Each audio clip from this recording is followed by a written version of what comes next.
Assalamualaikum, hai semua.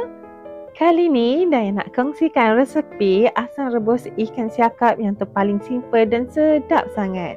Menu ini juga sangat sihat kerana tidak menggunakan sebarang minyak dan juga sangat sesuai untuk dijadikan lauk pembuka selera. Jom tengok video sampai habis.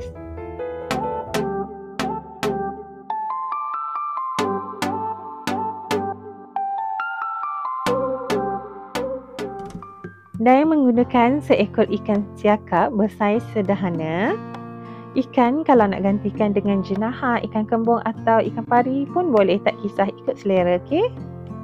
Bahan untuk dikisar dan gunakan 3 tangkai cili merah, 5 tangkai cili padi.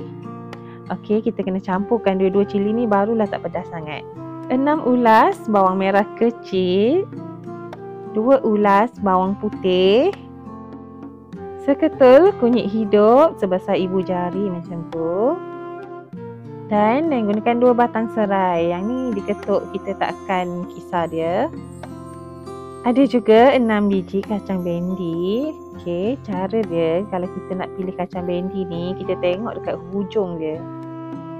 Ini tips untuk kita pilih kacang bendi yang segar. Kita tak perlu nak patah-patahkan. Kita tengok hujung tu, nampak tu.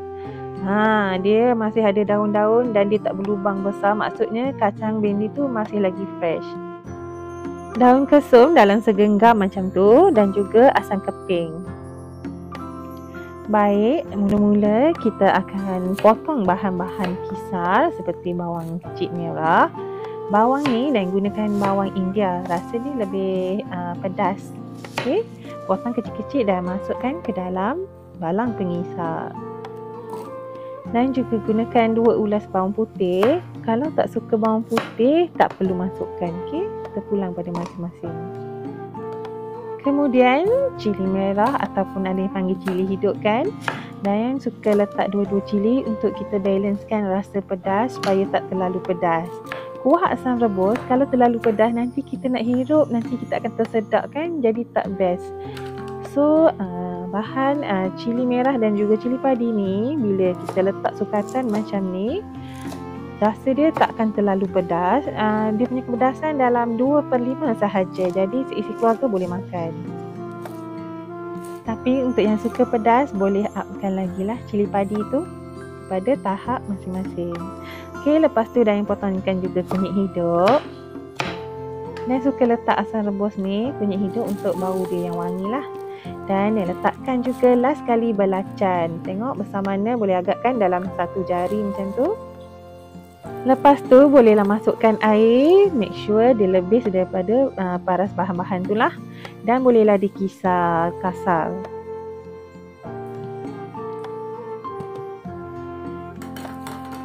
Okey, tekstur dia macam ni. Okey, Dayang tak suka kisar terlalu halus sebab Dayang nak ada tekstur cili dan bawang kasar-kasar macam tu. Barulah asam rebus kan.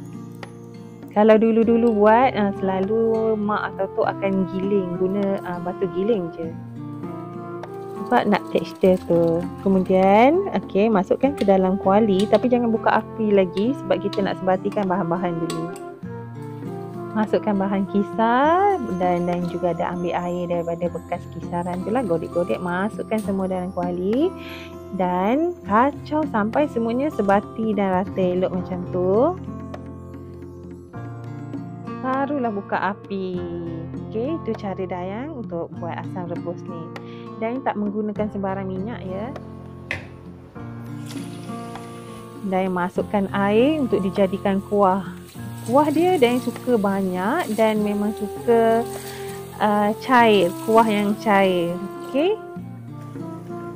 Kalau sukatan boleh masukkan air 1 jug kecil tu pun boleh. Okey. Dia punya kuah kita boleh adjust lah. Kalau macam kurang air, kita bolehkan masuk lagi. Serai tadi dan titikkan supaya dia punya aroma keluar dan masukkan dalam kuah tu. Letak asam keping siap-siap dan juga letak daun kesum dulu separuh. Lepas tu kacau-kacau bagi sebati dan bolehlah besarkan dan kuatkan api lah supaya dia mendidih. Bahan-bahan ni kita kena masakkan betul-betul ya, supaya tak sakit perut lah.